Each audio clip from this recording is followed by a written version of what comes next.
Saya ulang ya. Assalamualaikum warahmatullahi wabarakatuh. Kali ini mata kuliah retorika akan membahas tentang teknik mempersiapkan pidato. Nah ini ya, kemarin kita sudah praktek pidato meskipun hanya melalui video ya, karena memang kita daring ya. Kalau tidak daring kita praktek langsung ya, tapi karena ini daring jadi cukup dengan mengumpulkan video dan semua sudah saya nilai yang sudah mengumpulkan ya. Nah itu penilaian-penilaian saya itu dengan tujuan supaya Anda itu meningkatkan diri ya. Jadi tidak ada yang sempurna memang ya, tidak ada yang tidak dinilai ya, tidak dievaluasi. Semua pasti ada evaluasinya ya. Jenis-jenis pidato sudah saya sampaikan ya, dulu ada pidato politik dan lain-lain sudah selesai. Nah sekarang meningkat pada teknik mempersiapkan pidato ya. Yang pertama di sini adalah menentukan tema ya. Nah, jadi sebelum kita menyiapkan pidato, kita itu harus tahu dulu atau memilih dulu tema apa yang akan kita pilih ya. Jadi pidato kita akan bertema apa, itu seperti itu ya. Misalnya sekarang kan bulan Ramadan ya, tadi malam misalnya, tadi malam Anda bertugas mengisi kultum.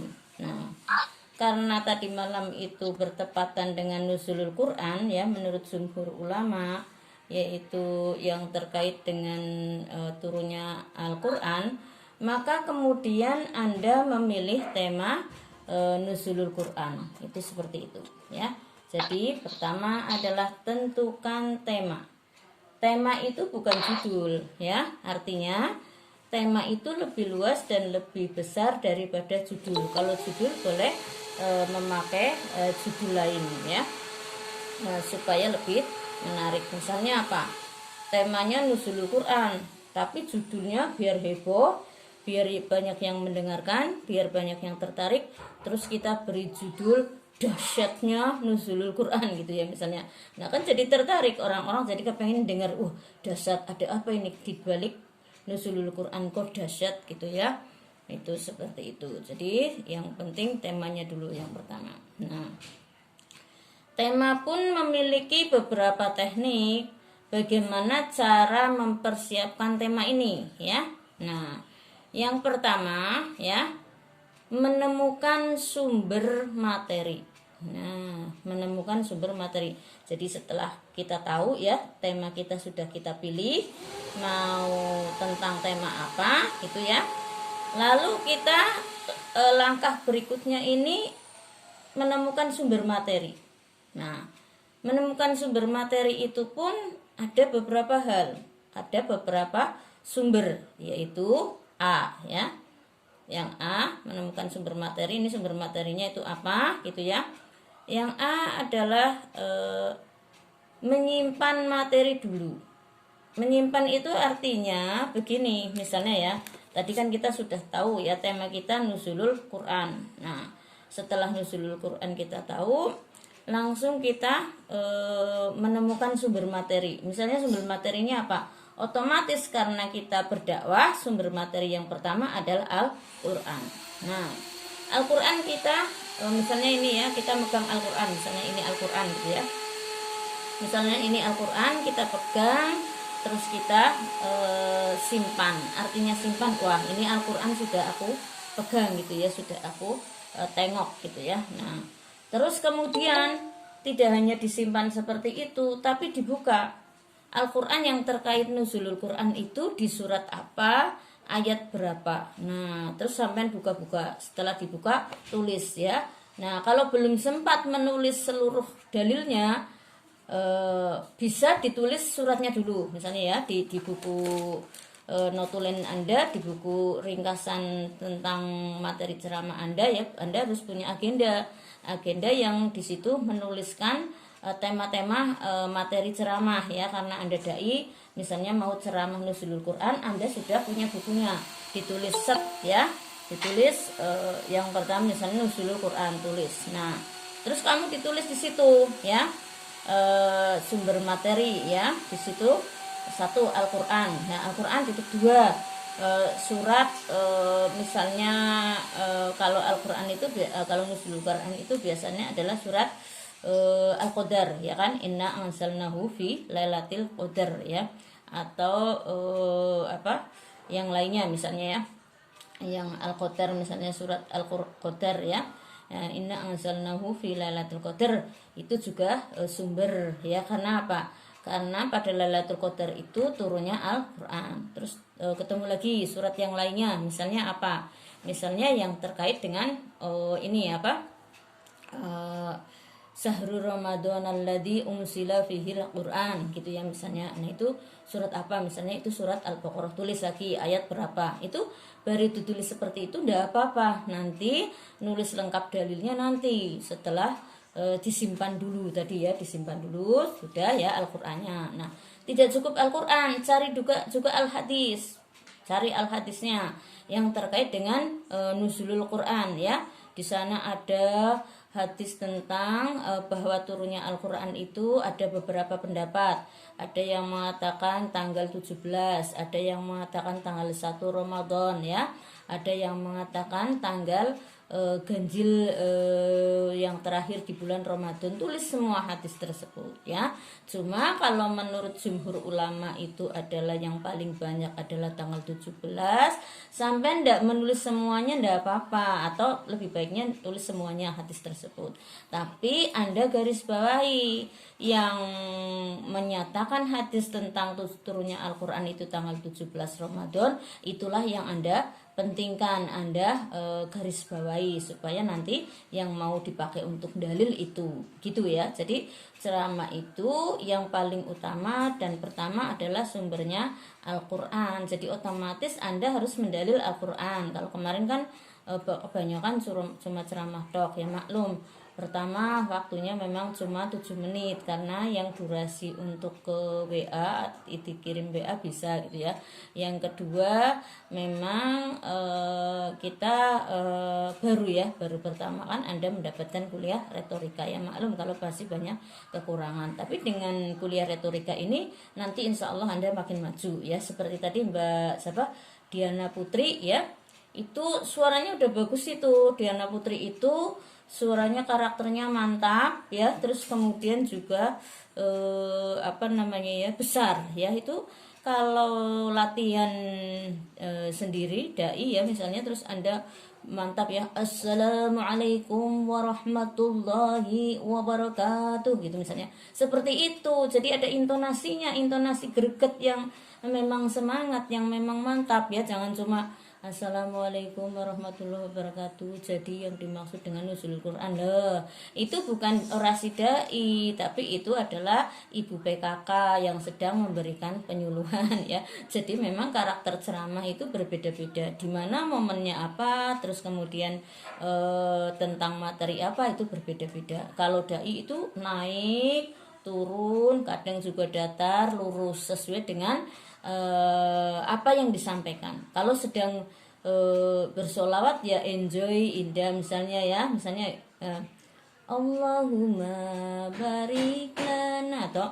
Allahumma sholli sholatan kamilatan wa salim salaman, kan gitu misalnya ya. Nah, tapi kalau ketika sedang tegas ya tegas ya. Nah, terus kemudian yang namanya salam itu nggak harus menggoyangkan atau menggerakkan tangan ya. Assalamualaikum warahmatullahi wabarakatuh. Itu kan anak TK yang ngajari bu guru TK, ya kan? Tapi kalau dai tidak seperti itu. Ya memang yang ngajari adalah guru TK, nggak ngerti orasi dai, nggak ngerti metode dakwah, terus kemudian mengajari. Jadi seperti itu. Tapi kalau Anda adalah mahasiswa dari Fakultas Keagamaan Islam Al-Ghazali, yang di situ ada dosennya retorika, yaitu saya, jangan seperti itu. Biasa aja tegas ya. Assalamualaikum warahmatullahi wabarakatuh, gitu ya. Alhamdulillahilladzi arsala rasulahu bil huda waddinil haq. Jadi ya, udah datar seperti itu, salam.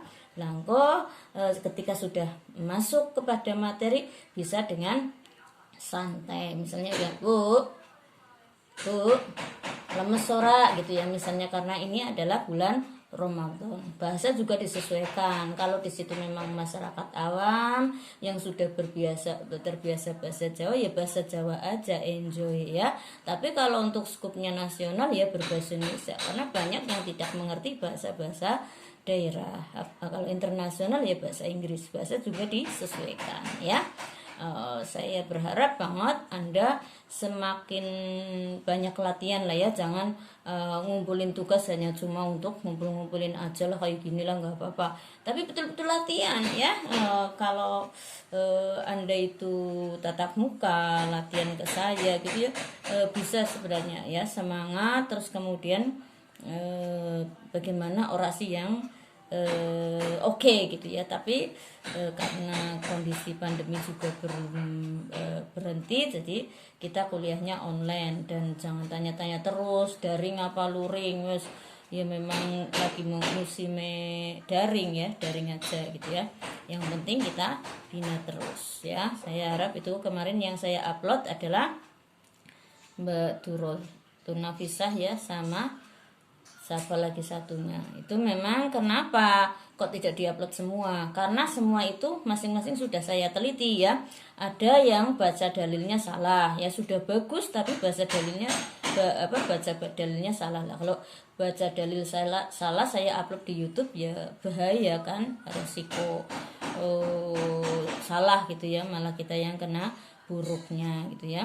Ada kemudian yang nadanya kurang pas sebagai orasi dai, maka saya pilih dua itu saja, masih sebenarnya masih kurang sesuai, tapi ya nggak apa-apa, lumayan gitu ya itu. Terus nanti mungkin Mbak siapa ini tadi yang terakhir itu, Mbak Diana, besok insya Allah saya upload juga ya. Mbak Diana kurang greget ya, coba Mbak Diana itu suaranya mantap, besar. Kalau misalnya tadi ceramahnya oke, Assalamualaikum warahmatullahi wabarakatuh gitu ya, dibayangkan seolah-olah sedang di panggung beneran, bagus ya, sip ya. Itu pertama. Itu yang kedua, Mbak Diana juga tadi kayaknya nyoting HP-nya nggak arah depan ya, madepnya ke bawah terus kayak gini ya, jadi kurang pas ya. Jadi shootingannya seperti melihat audien betulan gitu ya kan, kita bisa ketika nyoting kan bisa melihat wajah kita gimana kondisinya. Itu seperti saya sekarang ya, saya live Google Meet juga saya lihat kan wajah saya di situ bagaimana posisinya gitu ya.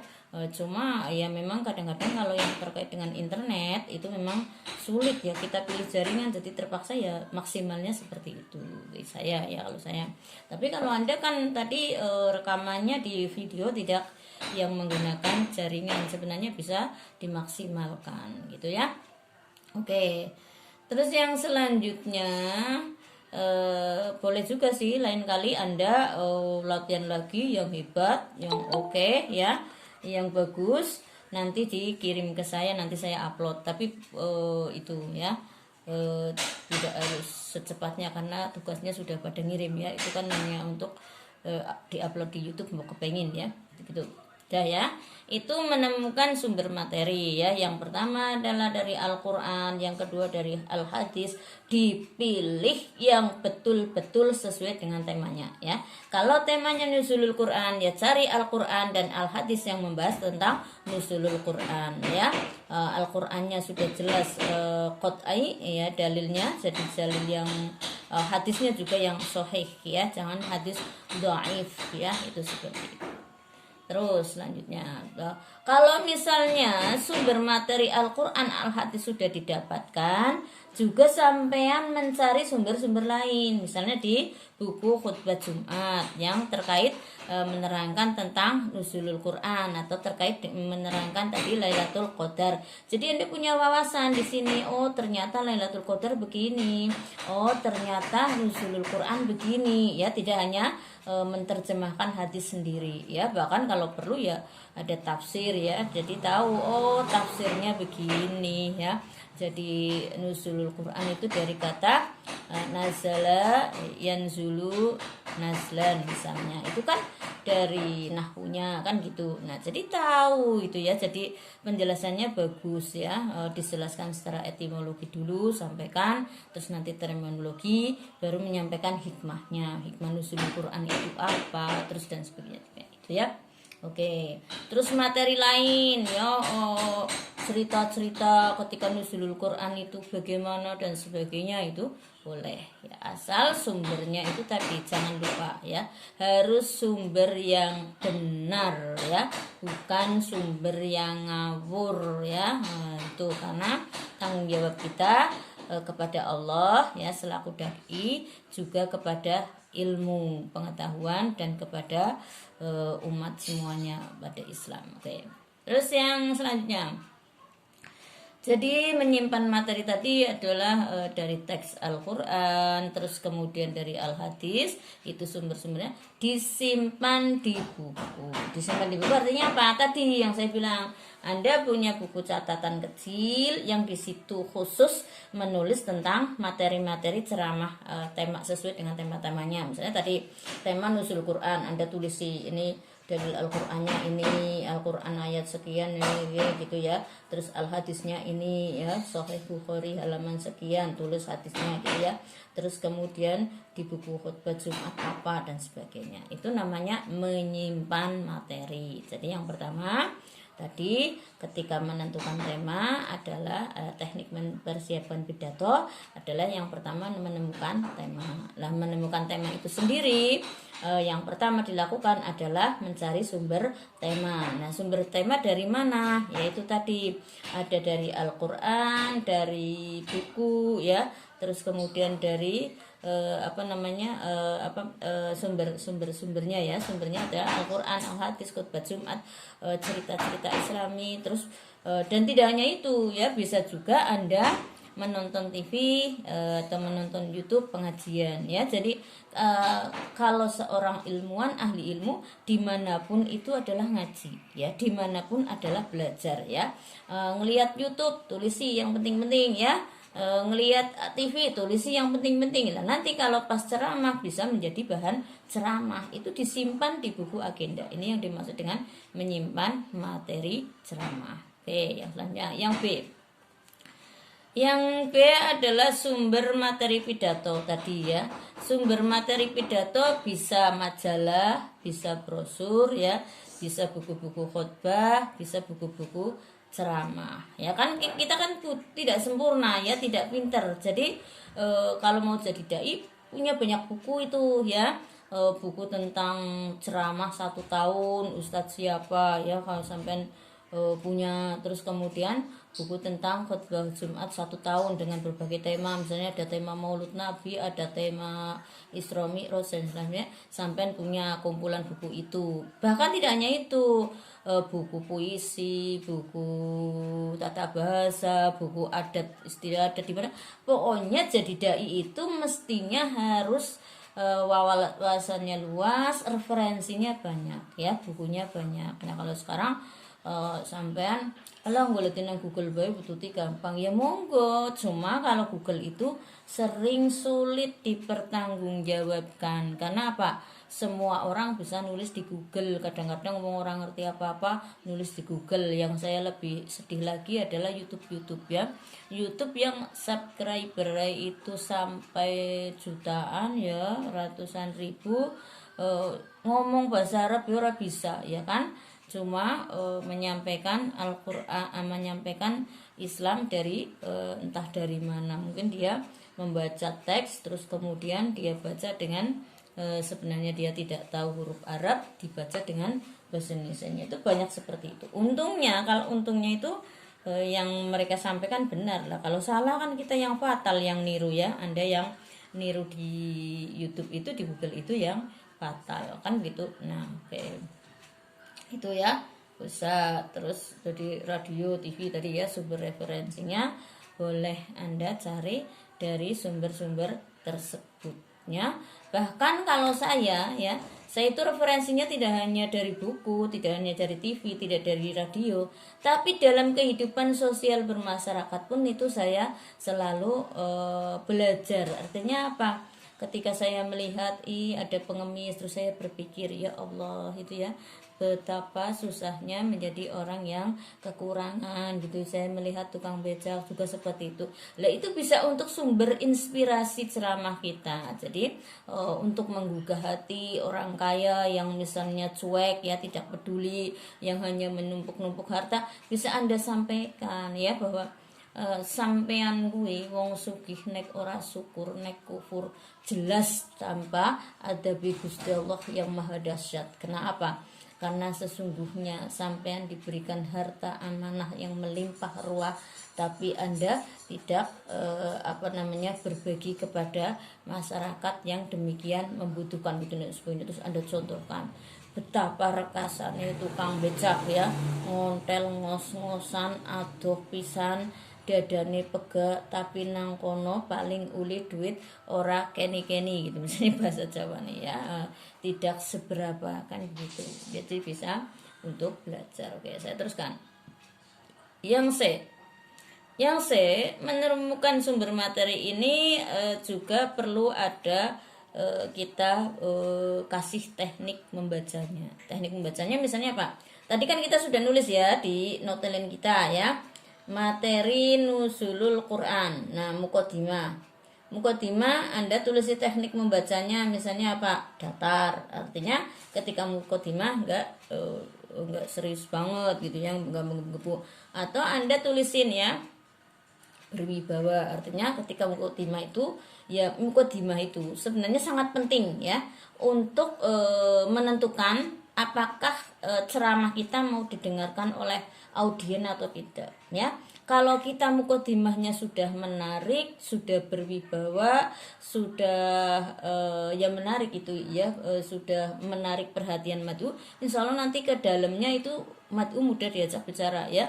Belum apa-apa pandangannya sudah menatap ke depan ya, pandangannya sudah istilahnya berwibawa gitu ya. Nah, sudah berwibawa, menatap ke depan, suaranya juga mantap gitu ya. Maka audien penasaran, kepengen dengar, mantep temen ya suarane itu ya. Tapi urung apa-apa tembe assalamualaikum warahmatullahi wabarakatuh. Nah, ilang kasih ngrungokna beboh ya. Jadi memang penampilan pertama ketika Anda berjalan ke panggung maupun ketika salam itu sebenarnya sudah menentukan apakah ceramah kita mau didengar oleh mad'u atau tidak ya. Makanya di pertama itulah Anda berusaha tegak ya menghadap ke audien, percaya diri, pede ya. Terus kemudian mantap suaranya ya, tenang gitu ya. Jadi suaranya tidak gugup ya, tidak grogi gitu ya. Oke, saya teruskan. Yang selanjutnya ini misalnya ya, teknik pembahasannya itu tadi sudah ditulisin, terus ada di sini penting gitu ya, tulis di sebelah penting gitu misalnya dan sebagainya ya. Itu adalah apabila Anda misalnya punya buku di sini kumpulan khotbah Jumat gitu ya, bukunya dicoreti penting gitu ya, pas dalil itu gitu ya, penting itu ya. Kalau Anda yang tipenya seperti itu, kalau saya sih malah enggak ya, enggak saya orek-orek bukunya, tetap mulus-mulus saja karena kan di situ sudah ada temanya ya, misalnya tema tentang nuzulul Quran. Tinggal tekniknya saya membacanya begini. Blok buka daftar isi. Nah, di daftar isi kita lihat nuzulul Quran. Oh, di halaman ini. Nah, halaman ini kita lihat. Oh, di sini tentang dalilnya. Saya langsung ke dalilnya karena apa? Alhamdulillah saya sudah ngaji kan, sudah ngaji puluhan tahun dari kecil gitu ya. Jadi sudah tahu penjelasan misalnya nuzulul Quran yang terkait ini apa. Jadi saya nggak perlu membaca penjelasannya, saya cukup mencari dalilnya saja ketika saya sudah lupa, atau sebenarnya saya tidak lupa tapi untuk memantapkan apakah itu hadis sahih atau tidak, maka kemudian saya cari, atau saya ingin memantapkan apakah itu riwayatnya siapa ya, apakah riwayat Bukhari atau Muslim atau yang lainnya, maka saya cari dalilnya itu yang pas di buku tersebutnya. Tapi kalau tidak ya tidak gitu ya. Oke, saya lanjutkan. Sekarang yang D. Yang D, sumber materi juga bisa didapatkan dari bantuan orang lain. Gimana misalnya? Buku nggak punya, ya kan? Al-Quran nggak punya, kitab hadis nggak punya, semua nggak punya. Tiba-tiba anu pancanura tahu ceramah, kon ngisi silaturahmi, bingung ya, kepriye ya, mari ngendi ya, ronde buku dan lain-lain. Nah itu bisa mencari bantuan orang lain, ke ulama, ke orang alim, atau ke dai yang sudah profesional, datang minta bantuannya. Mohon maaf Pak, Ustadzah atau Kiai, saya disuruh ceramah tapi sebenarnya saya tidak bisa apa-apa, cuma ini kan memang tugas dari kantor bergilir, jadi mohonlah tolonglah kalau dibikinkan teks pidato tentang silaturahmi, boleh ya. Itu namanya sumber materi bantuan dari orang lain gitu ya. Kalau sekarang sih nggak harus seperti itu ya. Kalau sekarang udah klik nang Google tentang silaturahmi anak KB, cuma ya itu kalau kita tidak tahu ilmu berbahasa Arab, tidak tahu yang dalil yang sahih atau tidak, kalau cuma nyontotok di Google ya bisa fatal. Nah paling tidak kalau sudah ngeprint dari Google itu tadi, diajukan kepada orang alim, ini saya kok ngeprint di Google ini tolong mohon koreksinya, ini dalilnya yang salah di mana gitu ya, ini sudah betul apa belum gitu. Nah kalau sudah betul ya Anda latihan ya, dihafalkan. Itu tadi ada yang saya sampaikan ya, Mbak siapa itu tadi, Mbak Tunjana apa ya, Tunjina apa siapa itu tadi, Turutun Tunjana, itu perlu latihan aksen ya, atau logat bahasa Arab ya, karena bahasa Arab memang berbeda ya. Kalau Mbak yang Carry siapa, Diana Putri itu sudah pas, mungkin Mbak Diana di pesantren sih ya, jadi a'udzubillahi minasyaitonirrajim gitu misalnya, ya A'udzu billahi minasyaitonir rajim. Apa bedane Jawa karo Arab ya? Harus berbeda. Artinya apa? Memang Arab itu ada tajwid, ada makhraj ya, ada kemudian nahwu, ada sorok. Itu memang sangat hati-hati. Tapi jangan menjadikan kecil hati, nanti malah nyong pengen dadi dai angel sebule. Oh, bukan seperti itu ya. Artinya belajar memang sepanjang hayat ya.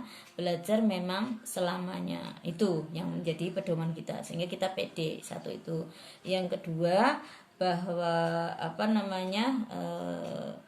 dikatakan di sana balighu ani walau ayat, sampaikan meskipun cuma satu ayat. Jadi tidak harus menjadi orang alim alamah untuk menjadi dai, tapi bisa satu ayat pun sampaikan gitu ya. Itu tetapi belajar sepanjang hayat. Engkau wis bedoe laris ya, ngaji kemana-mana, padahal anu rapati ya pinter, enjoy kesenangan tenar ya, apalagi seneng maring jerone amplope gitu, jangan. Tapi belajar terus, meningkatkan diri ya, terus belajar itu.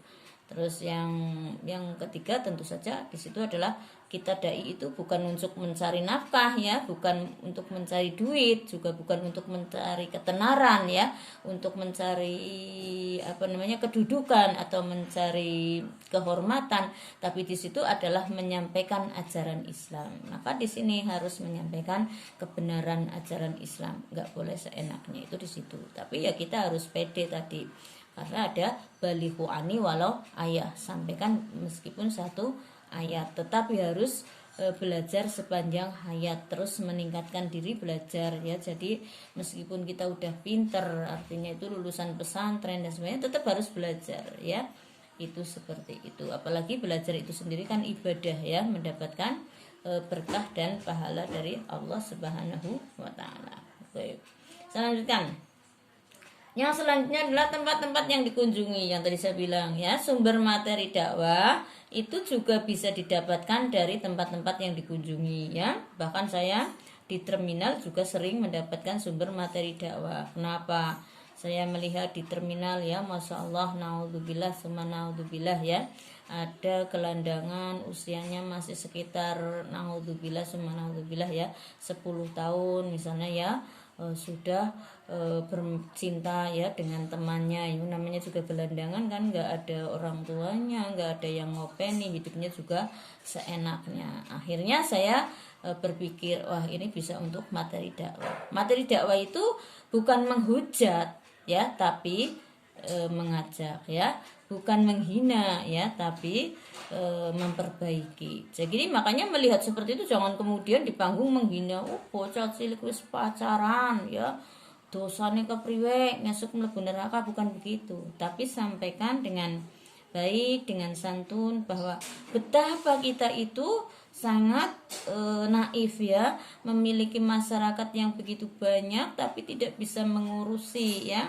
Ada beberapa generasi muda yang nanti suatu saat pasti akan merusak bangsa karena akhlaknya tidak terjaga, karena tidak ada yang mendidik, karena hidupnya di jalanan. Sehingga ceramah kita, dakwah kita itu nanti tepat sasaran. Sasaran yang pertama tentu saja menggugah pemerintah supaya mau mengurusi tentang nasib anak-anak pinggiran atau anak-anak gelandangan misalnya ya. Terus kemudian menggugah hati orang-orang kaya supaya peduli menyisihkan hartanya untuk mendanai kegiatan tersebut misalnya ya. Terus kemudian juga menggugah remaja-remaja kita supaya jangan berperilaku seperti itu. Yang keempat misalnya menggugah hati para orang tua untuk peduli betapa sebenarnya mereka itu sesat karena memang tanpa bimbingan orang tua, tanpa bimbingan guru, tanpa bimbingan ulama, tanpa bimbingan ustadz, tanpa bimbingan dai dan seterusnya ya. Memang kalau sudah kebablasan sulit ya, naudzubillah ya. Misalnya apa? Sudah terlanjur menikmati ya, nah belum jadi menikmati apa? Menikmati seks itu sendiri misalnya ya, atau sudah terlanjur enjoy mendapatkan uang dari yang seperti itu. Naudzubillah nih zalik. Makanya di situ mencegah lebih baik daripada mengobati atau memperbaiki gitu misalnya ya, motonya itu misalnya ya. Oke, saya lanjutkan. Jadi dari tempat yang dikunjungi bisa juga menjadi inspirasi sumber materi dakwah. Terus kemudian itu tadi di terminal ya, saya misalnya pas lewat di terminal, ada juga yang berkunjung ke rumah sakit, kita melihat orang sakit, oh ya Allah, ternyata orang sakit itu betul-betul lemah ya, betul-betul perlu bantuan, betul-betul sangat apa namanya ya, putus asa gitu. Maka kemudian kita dakwahnya seperti itu, misalnya apa, ayo pada ngaji mumpung esi sehat. Sebab apa? Sebab ketika sudah sakit, saya sudah berkali-kali bilang ke anak saya, ke mahasiswa, ke santri maupun ke jamaah saya, bahwa ayo baca Al-Quran tiap hari.